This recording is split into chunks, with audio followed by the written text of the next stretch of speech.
And we are recording and we are live now. So good morning, good evening, and welcome everyone to the Swarajya Q&A in collaboration with Indic Academy with Dr. Aroup Chatterjee, author of the acclaimed book on Mother Teresa, The Final Verdict. This webinar is a... Untold story. Untold story at the moment. Mother Teresa, the Untold story. I'm sorry, yes, the Untold story. This webinar is especially topical since today is the day the late Mother Teresa, Catholic nun and missionary and recipient of the Nobel Peace Prize, is being canonized as a saint by the Catholic Church. I'm your host, Abhinav Agarwal, and I'm delighted to welcome Dr. Aroup Chatterjee, who joins us from London. Is that right? Yes, correct. I'm in London at the moment. I was in so many places. Yes, I'm in London. So Aroup Chatterjee is the author of as I said, Mother Teresa, The Untold Story, a detailed factual analysis and bursting of the several myths surrounding Mother Teresa. The book was first published in 2003 and a reprint came out earlier this year in 2016. And what this book reveals about Mother Teresa is perhaps just as disturbing as what it says about India as a society that, frankly, we still seem to be in the throes of mental colonization. In Aroup Chatterjee's words, and I quote, "Pusillanimity before the white man is a norm." These are strong words indeed, and I hope to ask him questions around this in this webinar. So, Aroup Chatterjee, before we begin, some people say it is not nice manners to criticize someone who's dead and therefore unable to defend herself. And you do address this in your book's introduction itself, where you write, and I quote, "Criticisms of her peaked during her lifetime." And you point to the documentary Hell's Angel, an article in The Guardian in 1996, another documentary that several European television channels broadcast in January 97, and a devastating critique you write by the German magazine Stern on her first death anniversary. You write in your book that you wrote to her several times asking for a formal interview but never got even a response. And it was not that she was interview shy. You write that she spent an entire day talking to the magazine Hello for an interview in 1994. How do you then address those who still persist with the line as to why now, why after her death, and so on? Well, I've been doing it for the last 20 years. It's not why now. I can say, for me, the criticism has peaked today or yesterday, because the world, not India, I must point out, the rest of the world, most of the rest of the world want to know the other side. But I did start the criticisms very much when she was alive, but not, she was elderly, but very much she was alive. So it's not that, why can't we criticize? I mean, if I die, I'm sure people will criticize me. It's not that you can't criticize anybody's legacy. You're especially of such an icon. And it's a very sad day for India, actually. On the one hand, as I said, many people have said that if there was a Hindu miracle or a Muslim miracle, liberal Indians and the Indian government would completely run it down. If a Hindu woman or a Muslim woman said, contraception is evil, abortion under any circumstances should be evil and should be banned, can you imagine the furore in India and in the liberal Gymkhana clubs and all that? So it is a sad day for India. It is a good day for superstition and witchcraft. And as Abhinav puts it very well, the way Indians have behaved during this saga, actually, we should hang our heads down in shame. Strong words indeed. This is a victory for superstition and witchcraft, and that Indians should hang their head in shame. Let us now start with where all of this began, because Mother Teresa was not the only nun from the Catholic Church. And for that, if readers have read your book, they will know that for this we have to start with a gentleman named Malcolm Muggeridge. And you write that Muggeridge was a virulently anti-Semitic person who believed, and I quote, that liberal values were a bigger threat to Christendom than was Hitler, and who referred to the Nobel laureate Rabindranath Tagore as the old fool. And yet it was Muggeridge who made the 1969 BBC documentary Something Beautiful for God, which catapulted Mother Teresa to international fame. The Catholic Times said after Mother Teresa's death that had it not been for Muggeridge, perhaps even now, no one would have heard of her. And you describe a scene in this documentary where Mother Teresa imitates Jesus using mud to give sight to a blind boy. And you write, and I quote, "When it came to publicity, she was a born natural. please, can you tell us something about what you call this as the first row of her fan club? What do you mean by the first row of her fan club? Well, Muggeridge was obviously there, and he started the myth. Without Muggeridge, Mother Teresa wouldn't have happened. That's absolutely, positively, absolutely sure about that. He came to Calcutta in the 1930s when obviously they didn't meet because she was a nun in the cloisters, and Muggeridge was a deputy editor of the Statesman newspaper. He had intercourse with as many women as he could, including the Indian lady, half Indian, half Hungarian, Amrita Shergill, very talented painter, whose portrait of Muggeridge still hangs in Delhi's National Portrait Museum. After having intercourse with her, Muggeridge said that she was a filthy, I'm paraphrasing, a filthy Jewess. So this is the sort of man he was. He wanted to ban contraception for other people, including in Edinburgh University, where he was a rector for a little while. But he himself obviously had so many affairs and used contraception non-stop. So this is the hypocrite, bigot, anti-Semite, crypto-fascist that Muggeridge was. And this is, I'm not surprised that this is the sort of man who would be drawn to her. So he found her in 1969, 68, I think, 1 year before the mega documentary that really launched her.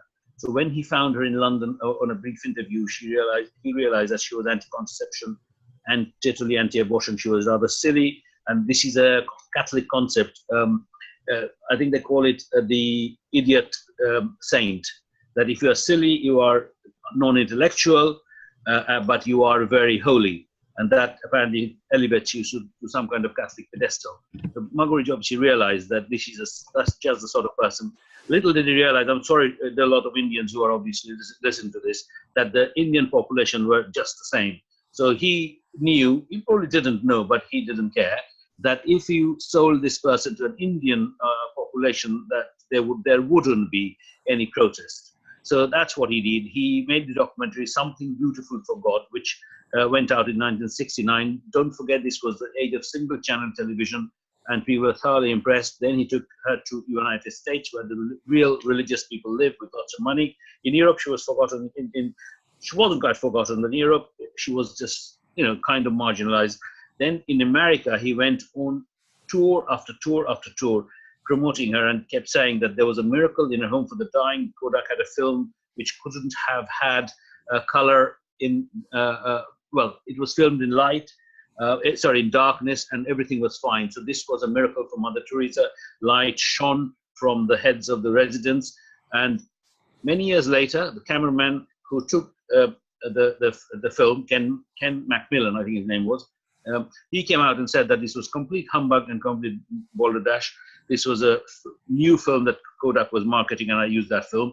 And he said, look, I didn't want to say anything because people were so obsessed with this, and Muggeridge was so obsessed with this, that I thought it was such a small detail that nobody in Britain even believed it. America believed it through Plan and Sinker.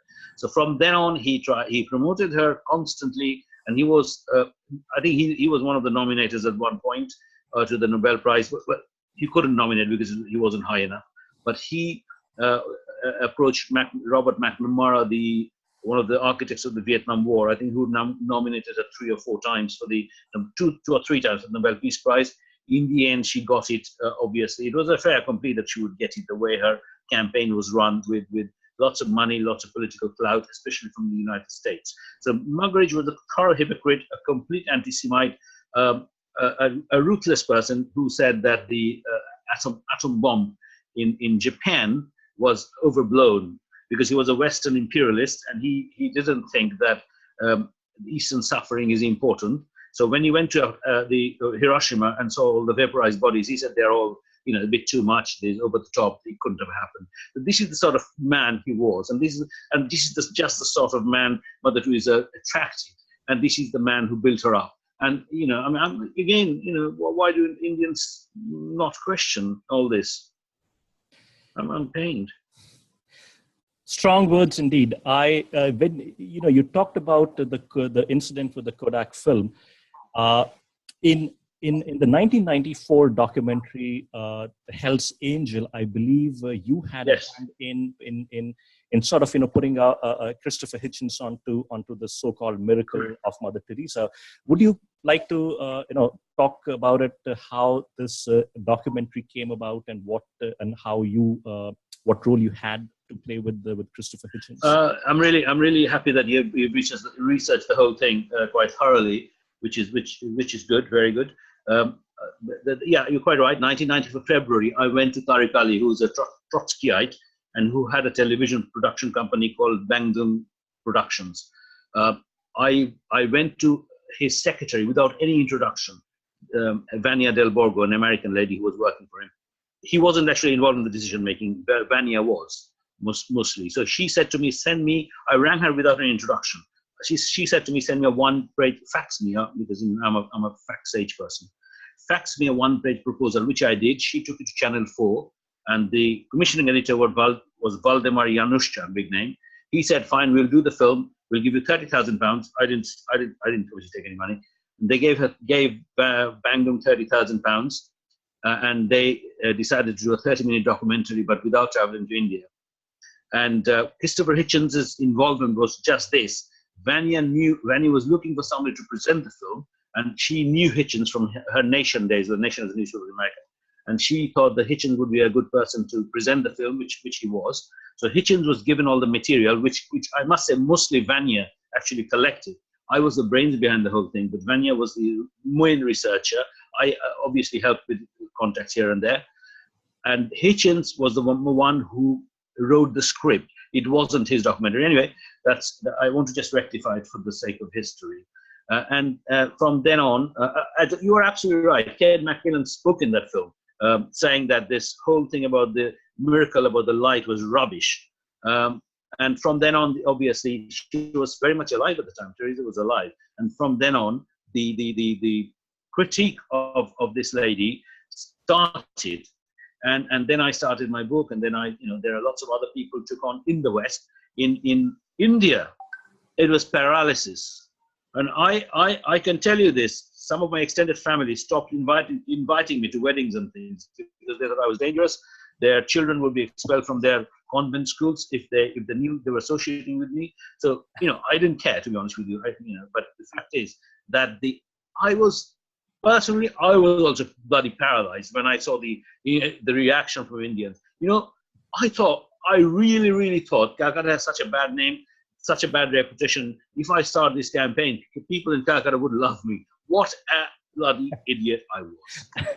So, I think that forms a perfect segue into my next question, which is that, the demonization of Calcutta and the deification of Mother Teresa seem to go hand in hand. You write that there is an East-West element in all this, and I quote, "It is comforting for a white person to know that there is a corner of the world called Calcutta which can be portrayed as the white man's ultimate burden with impunity and without guilt." So can you elaborate on the role of someone like Dominic Lapierre, whose book, The City of Joy, and later the movie you demonstrated, was quite a stunning concoction of fiction, filth, and bile? The book sold over 8 million copies, and many Indians who bought it have also very likely bought into the vicious lies it propagates. Can you tell our viewers about Mother Teresa's complicity in encouraging these stereotypes? Why the West? Absolutely.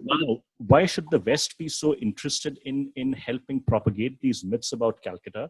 And you write that actually when Muggeridge came to Calcutta, he was coming there to for a better life, to make more money than he otherwise would have with his deputy editor's job. And what the reality of Calcutta was, even when people like Lapierre were portraying Calcutta as a city of filth. Well, Mother Teresa obviously supported Lapierre to the hilt. Later on, they fell out, and Lapierre was persona non grata. And some people said that Lapierre had to pay Mother Teresa a lot of compensation because of some kind of slander he made about a nun who could be identified as a former prostitute or something. But anyway, the thing is that she wrote a blurb for him on the Warner Brothers edition of his book. The Pope, John Paul II, wrote a similar blurb. In his book, Lapierre says that Ramakrishna mission nuns were collecting children after the flood and prostituting them. He obviously twisted the language. He said people who wore the ochre robe of the Ramakrishna mission. And then he said that I didn't actually mean Ramakrishna mission nuns. I meant people who were wearing their robes. So can you imagine? And surprisingly, but probably not surprisingly, Ramakrishna mission were completely silent. They didn't make a hullabaloo about this. They wrote a short letter of protest, and they got a letter of apology and 1 lakh, a check for 1 lakh rupees, which they sent back. And they thought that they're very glorious and holier than thou. They should have taken that man to the courts and shred him, or make a big fuss about it. But they are paralyzed also. And the person who is the main character, Kowalski is based on. His name is Gaston Dayanand. He runs a home near Calcutta, where any practice you can imagine of the worst nature goes on. Everybody knows that in that village. The company is called the organization for ICOD, Institute of something, ICOD, ICOD in West Bengal, but not very far from Calcutta. There are villagers often see flickering scenes on computer screens from inside the home, where you can see what goes on, what sort of films are shown. And there was a child who was kidnapped, who was removed from the mother who gave birth in that particular place and sold for 50,000 rupees when they said that the child was taken to another hospital, because she had jaundice. And then they said the child had died. Lapierre knew all about this. So Lapierre and Teresa worked hand in hand to denigrate Calcutta and the Pope as well. It is, for people outside Calcutta, it's not a major issue. I think it's Calcuttans who should take up this battle, which they are not, because they are stupid. I do think that denigration of Calcutta is also denigration of the whole of India, in a sense, because we are shown to be helpless, desperate people who cannot look after ourselves, feed our children, clothe ourselves, clothe our children, and we depend on an Albanian nun to do these things for us. And what can I say? I mean, Calcutta Corporation and some government of India departments call their West Bengal government departments call the city of joy. So, and the newspapers, of course, they're obviously, they can't think for themselves. So this is how the Lapierre connection came to be, and I'm really ashamed again. Yeah, I call it interreligious center of development. Absolutely, you're absolutely right. I don't know what to say. I want to, you talked about the sordid doings at the ICOD. I want to use that to turn to some very dark and frankly very disturbing aspects that you bring to light in your book. You write that Mother Teresa's Missionaries of Charity in the year 1980, that is just 1 year after she was awarded the Nobel Peace Prize, and I quote, she falsified the documents of 7-year-old Sanatan Dhar and sold him to a Belgian Catholic couple for 1.25 lakh rupees, which is $16,000 in those times. Later on, a grown-up Sanatan found 74 such orphans only in Belgium. This is a huge amount of money that Mother Teresa's Missionaries of Charity was earning through the sale and trafficking of children. And I use the word trafficking because you write that in 2002, a reporter spoke with Dr. Kunal Dey, who was a prominent member of West Bengal's Juvenile Justice Board, and who said that this was a case of trafficking. And he also implied, as this was Mother Teresa's order, no charge or action would be forthcoming. And you describe the Indian reaction to this expose as spineless craven. And frankly, I still find it very difficult to believe, firstly, how Mother Teresa could be complicit or an accessory to these horrific crimes. And even more surprisingly, how could the media in India and the West choose to turn a blind eye to these crimes? I don't know. I think you should ask the media in India. I mean, I laud the reporters from a very minor Calcutta channel called Khoj Khabar, who actually took this on, and they showed it many times, to be honest with you. But the channel is now closed down. But they were knocking on many doors to get a reaction. That this is a gross violation of human rights, and this man is really desperate, distraught, trying to find his sister, who he thinks, probably wrongly, probably rightly, that she was alive. And so many other children had been sold in this sort of way. So what do we do about this? And I'm sure if you and I did this, they would arrest us and shut us down. But Mother Teresa's order, nothing is done. I think it's disgraceful. I mean, I can't actually, I don't have words to describe this, to be honest. And it's, Mother Teresa's Missionaries of Charity, they have received tens of millions of dollars over the decades from India and across the world. And for some reason, her main banker was the Vatican Bank. And in 1981, you write, Mother Teresa's order became one of only 15 organizations belonging to the Vatican Bank to be investigated for money laundering. After a scandal broke out linking the Banco Abruzzano of Milan, in which the Vatican Bank held a significant stake, you write that many respectable Catholic charities withdrew their accounts, but not Mother Teresa. Why did the mother maintain such a high level of secrecy behind her accounts? And why was it so important for her to keep depositing the funds the Missionaries of Charity received with the Vatican Bank? And why has not anyone demanded accountability into where those millions, probably hundreds of millions of dollars have gone? Well, she didn't care. I think it was arrogance and also her fealty to the Catholic Church and to the Vatican.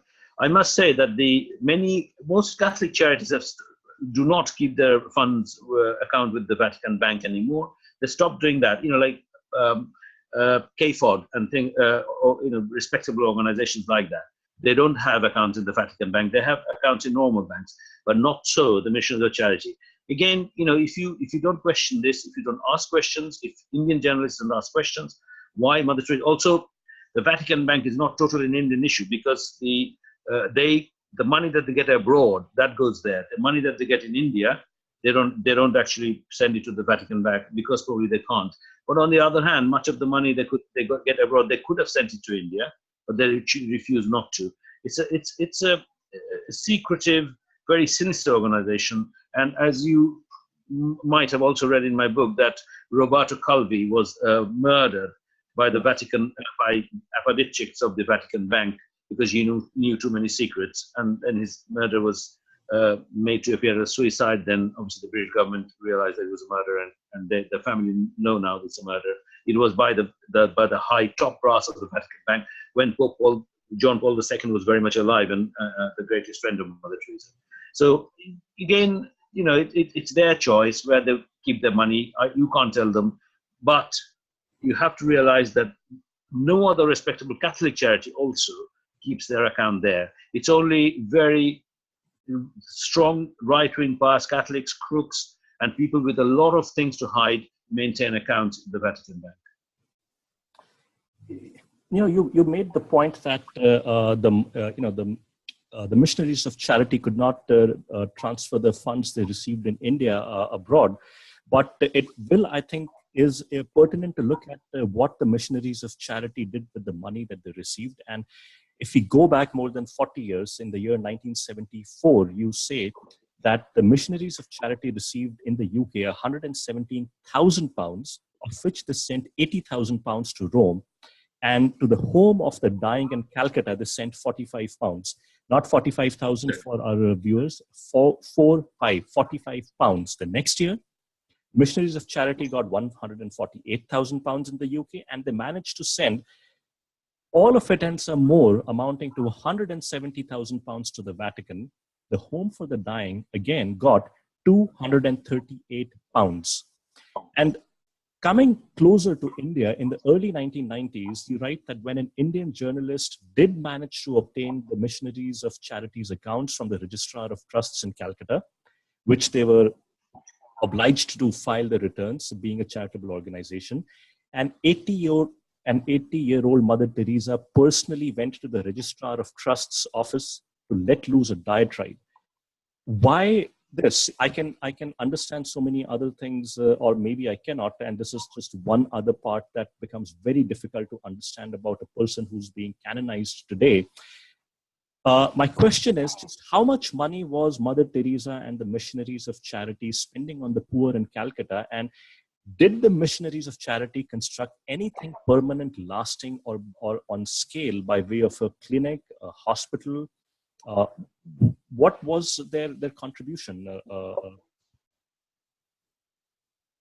Well, yeah, it's good that you brought up this question of that register of trusts and funds, because he blocked me from looking at the accounts, although I was entitled to look at them. He said, when I asked for, I wrote to him, asked for I had to give get written permission from him.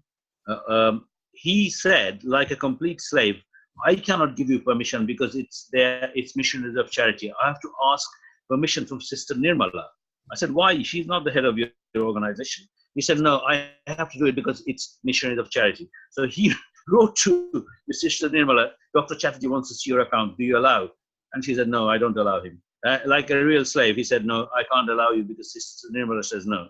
Anyway, so no, they haven't built anything. That so-called home for the dying, it's a concentration camp. It's a dire cave. I don't even call it a home for the dying. Nobody reasonable would call it that. The orphanage is kind of permanent. Again, it's very dire.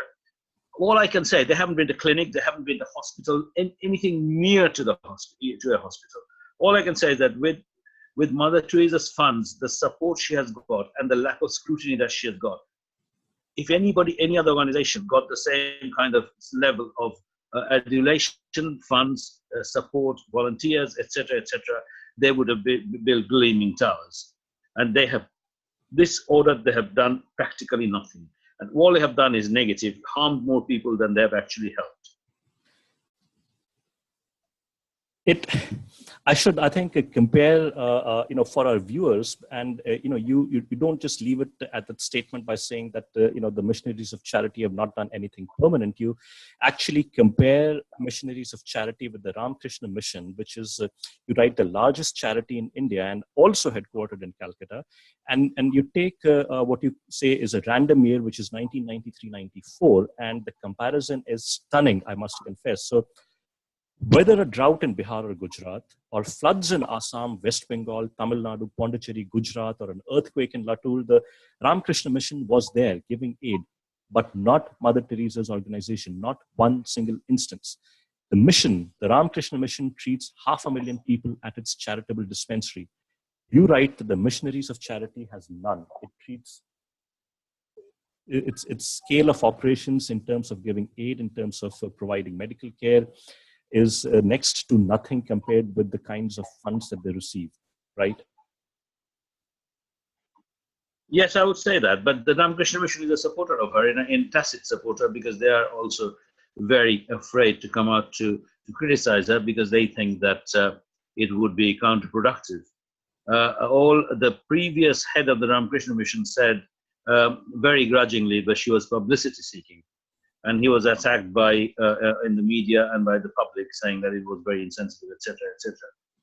So what can you say? I mean, if they themselves don't publicize themselves, if they don't say to people that, look, this woman is reusing needles. She keeps on saying we should love people with HIV.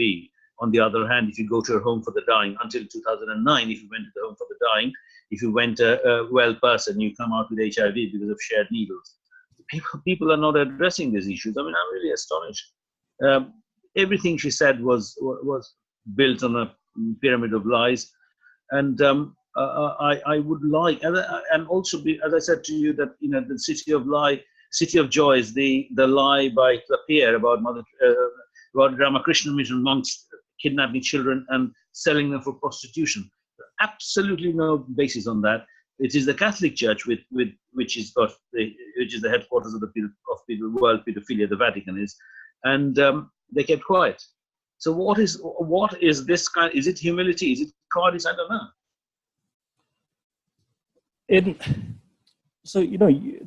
The head of the Ramakrishna Mission, he said that Mother Teresa was, grudgingly, he said that she was publicity shy, and there was quite a ruckus created. I want to bring to our publicity seeking. Sorry, yes, the opposite.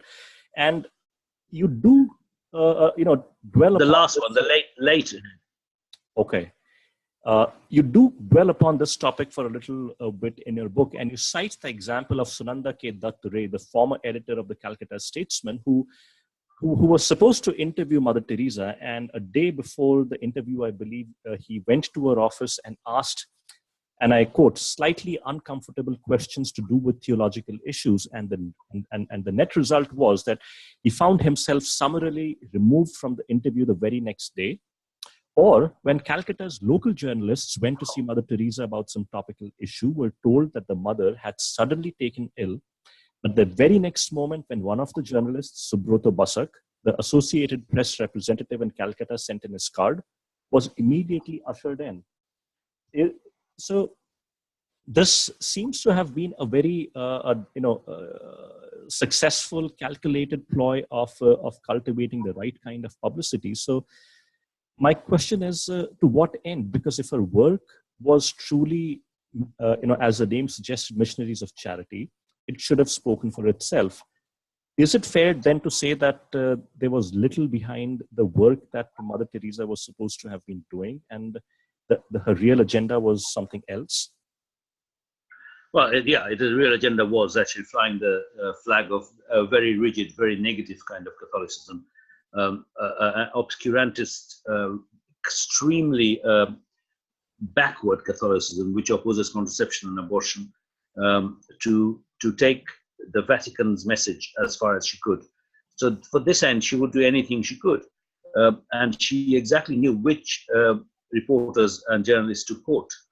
Even for picture taking, she would prefer a white person to an Indian person, because she probably knew that the picture would go far. Her semi-official photographer was not an Indian person, but a Japanese person, because obviously she knew that Japanese technology would give her better pictures.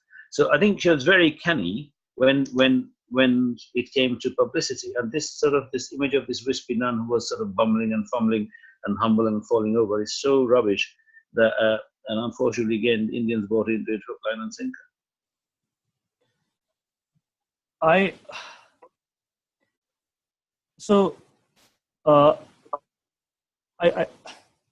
There was, you talk about this 1992 video that was recorded where Mother Teresa is, I think you refer the word gloatingly, sort of talks about having converted 29,000, people. What is the background of that? Why, when was it recorded, and how is it, pertinent today? Oh well, I mean, if I tell you how I got the video, then you wouldn't believe it. I didn't have to do a lot of. Well, it came to me in a very natural way. Let's put it this way, and I've had it since 1994. I had sat on it because I didn't want to foment communal type things, and also being an atheist, I'm not against conversion per se. If you want to convert, adults want to convert willingly, even if for love or money or a billy goat. I actually thought that this video would give fuel to and may cause some communal unrest. So I hadn't publicized it in the past. However, again, I'm really disappointed when people, the chief of RSS, is it Mohan Bhagwat? Is it? Right. Mohan Bhagwat. Yeah, right. He was pilloried by liberal media for saying Mother Teresa had a conversion agenda, and even then I didn't publicize the video. But when I've publicized it now, and I've sent it to Indians from all across the political strata, all across the religious strata, nobody's bothered. Nobody's saying that, look, this is a woman. We always thought that she was so good to other religions, so liberal to other religions, because she used to say as like a parrot, I help Hindus to become better Hindus. I help Muslims to become better Muslims. This is complete bullshit. So the video says very categorical that I have converted 29,000 dying people. There is a theological issue in that. In Catholicism, normally a priest can convert. But if you are in a dire situation, an emergency, anybody can convert, because obviously the Catholic Church wouldn't let the chance of conversion go. So she did convert, according to her, in her own words. And lots of volunteers have told me also that this went on. But again, to be honest with you, I'm in two minds on this, because I don't want this to become a huge communal issue. On the other hand, this should be known by people, that this woman who they think was such a divine soul was doing this. It's a very low level thing, that you are exploiting vulnerable people in your who are actually under your roof. I think it's extraordinarily depraved. And I think my personal wish is that Bharat Ratna should be recalled.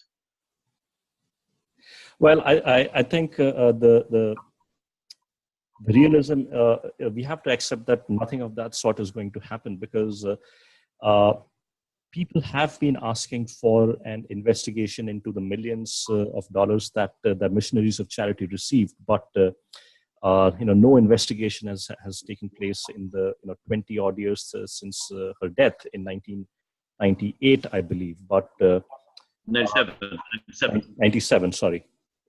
So I want to now get to the closing of our Q&A, Aroup Chatterjee, and I have a couple of questions here. The first one is that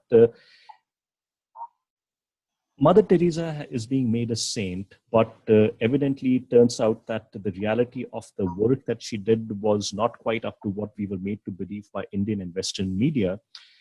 Abstracting from Mother Teresa, what is the lesson that we need to take, or is there anything that we should be learning from this, from this entire decades, or episodes spanning several decades around Mother Teresa and Missionaries of Charity? Is it that any organization that claims to do charitable work should come under a cloud of suspicion, or any foreigner should come under a cloud of suspicion? What is the lesson that we should, you would want your viewers to take?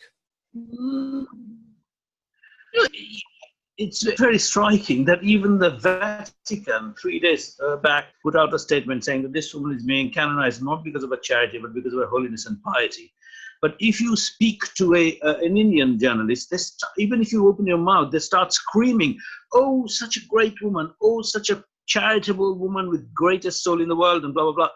But the miracle is a bit suspect. But I just keep saying, stopping them. Look. I'm not talking about the miracle. It's a Catholic miracle. Let them do their own miracle. I'm talking about the so-called work.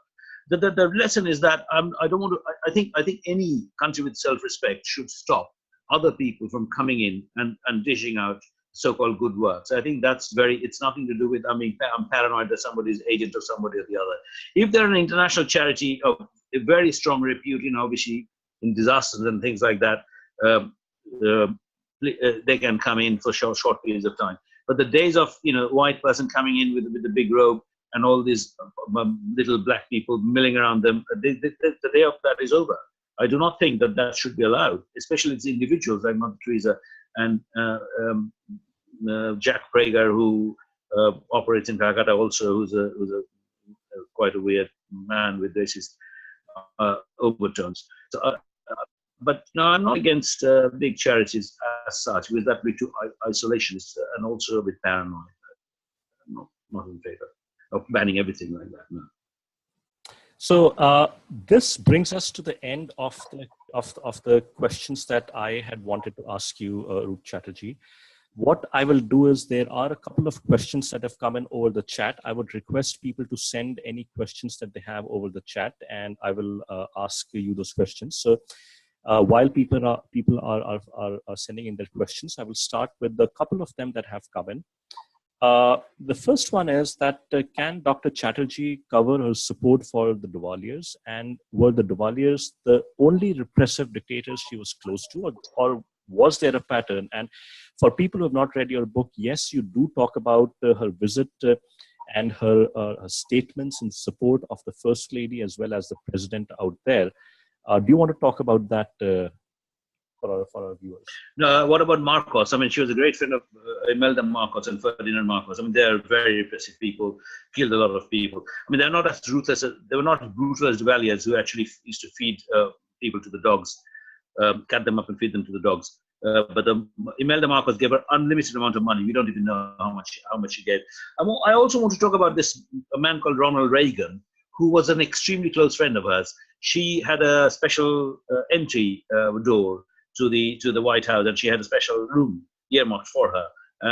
And Ronald Reagan was a vicious man who bombed and killed the whole cabinet of Grenada when they didn't vote according to his wishes.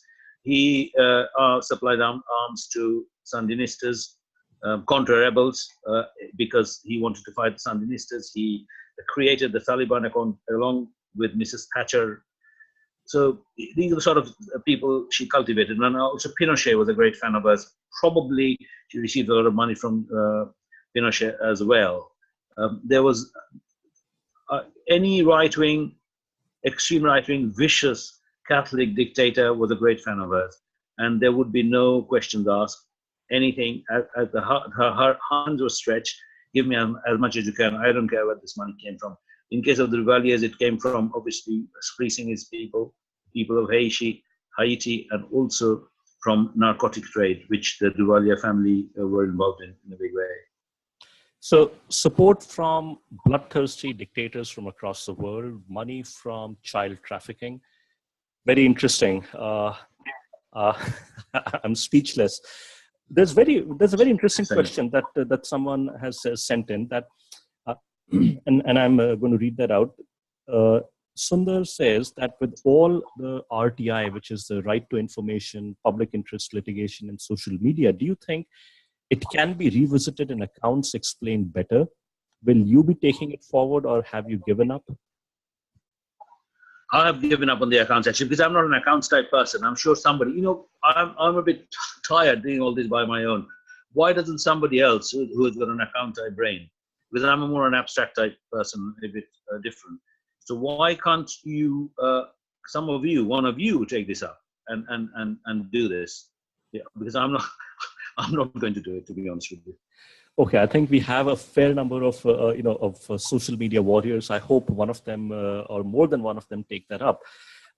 There is a question that asks, is there an Indian journalist that has had it in him or her to stay open to the possibility, and maybe Mother Teresa was not so noble? So we have covered the nobility part of Mother Teresa, I think, in fair depth. But in your in all these years, have you come across any Indian journalists that you would want to call out who has approached this with a slightly more than open mind?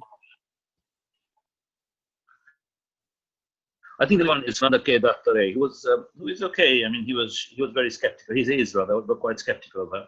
But nobody has this sense of pride, which I have as a person of Indian origin. And why should this Albanian nun wrongly portray an Indian person to be so helpless and to be beholden to Catholic charity? So obviously nobody has my brutal obsession, but I think I can think of only that person and nobody else amongst the thousands and thousands of Indian journalists with so many agenda. And also they're very worried that if they take it on, that they will lose their job and they will probably be jobless. There are lots of Indian rationalists who do that, but they're not very well known or powerful. I found a band of people who are anti-Mother Teresa. What a tragedy. But they're not famous. Our eminent Indian journalists refuse to take that up. There's a question that asks, how did Dr. Chatterjee begin researching Teresa? And I think you covered it, and I've said that it was the wrong portrayal of Calcutta. And you say that your family has been in Calcutta for as long as the city has been in existence. You also write in very graphic terms somehow Calcutta was being portrayed in the media, and if memory serves me right, there are two portrayals of Calcutta I want to talk about if I can. One of them is where you write about crows picking. Someone writing that crows picking bones of a corpse. And you say it's if anyone who has studied medicine will say it's a medical impossibility almost. So is this really what was your trigger for investigating Mother Teresa in the first place, or was there more than one cause for it? No, much, and the City of Joy also was one. Yes, that was in a biography of Mother Teresa, that a person's, one of the bones just disengaged from the finger and just fell on the floor, and the crow jumped in and took it. There are very strong tendons in the fingers. The bones don't just drop like that. And also, don't forget Mother Teresa's other self, so-called Father Francis Goret, who's a French Catholic priest who was, rather, he's dead now. He wrote that in Calcutta streets there are fetuses everywhere and dogs are eating them. These are the things that really got me going, constantly. And you also write that there, was sort of a poverty tourism industry in place where people who came down to foreigners who came down to Calcutta would actually ask to be taken to these sort of slums, and some of them would be very disappointed if they didn't find actual imagery matching what they had read. Absolutely. I mean, apparently in Calcutta airport, previously the taxi drivers all knew Pilkhana slum. And even from the airport, some people would say, take me to the Pilkhana slum, and they would take them. So this is quite disgraceful that the government or the tourism department, I think, what they were doing. I mean, they should challenge. You see, even in Sweden is a country of great reputation and image, and even Sweden gets fed up when they are constantly associated with ABBA and Saab cars. And I have seen advertisements from the Swedish government on London Underground saying that Sweden is not all about ABBA and Saab, even though these are positive stereotypes. And look at this negative stereotype, and the government is actually encouraging them and saying that, city of joy. So do you think something is strangely wrong with Indians? I mean, I've given up. Okay. So there's one question which is actually about your book itself, and the question is that your book is difficult to get hold of and priced by Amazon in the UK at more than £100. Is there any chance of a republication with a reasonable price? No. The new book, Untold Story, is exceptionally cheap. It's about 300 rupees. And I think if you're searching under Final Verdict, you'll get that. But if you search under Untold Story, you'll get a very cheap book, which has got no color pictures, unfortunately, but it is cheaply priced. Okay. And Untold Story is what you need. Okay. And this person, I believe, is based in the UK. So this should also be available in the UK, right? You know what? That I don't know. I mean, I have to ring I keep telling my publishers to make it available. I think they have market in America, but may not be in UK. But they should. I'm going to write to the publisher tonight, saying that can you please make it available to UK. I'm sorry, and they're not very. Is an ebook expected?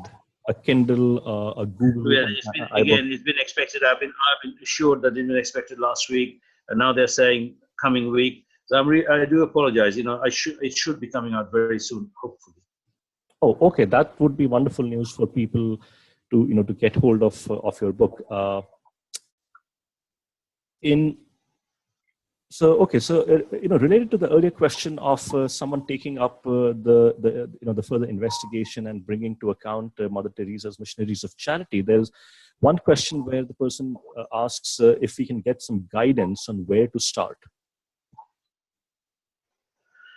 I think a pressure group maybe. I don't know, to be honest with you. I was thinking the same lines. How do we get to the people who are making such a big deal about this person? I think I just can't understand. I can't imagine how we can demythify this woman who is already so much. I think you should start from journalists, and if liberal journalists or journalists from religious journalists, they come together and they say, look, this is a woman who has denigrated India. This is a woman who opposed contraception in a country like India, and they start writing articles. If one of you guys have got any journalistic outreach, and you start writing articles, even on the web, they're saying that, and keep religion out of it as much as you can. But if you say, look, as even from secular point of view, liberal point of view, we want to tell the world that this woman had finest treatments in all the best hospitals in the world, but gave her residents terrible care, tortured them almost. This is a woman who didn't spend any time in Calcutta hardly in the last 25 years. But then why is she called Mother Teresa of Calcutta? So if a good journalist start writing, even if you are web savvy and write in blogs and scroll in or first put or whatever it is, proud, courageous articles, not like pussyfooting, she was great, but just tear her down because she has had so much build up. Don't be afraid. Don't look at the other side, her good side, so-called, has been looked at for 60 years. Just concentrate how an awful person she was and tell people and publicize. I think that's how you could do it. I think that's wonderful advice. We have started to see some articles come out from some online web magazines. I think, I'm hopeful that other people will take this on, and we will start to see some more investigative and strong articles on that. There's an interesting question from it says that there does exist the tradition of decanonizing of saints. Unfortunately, Mother Teresa's canonization is more political than spiritual. So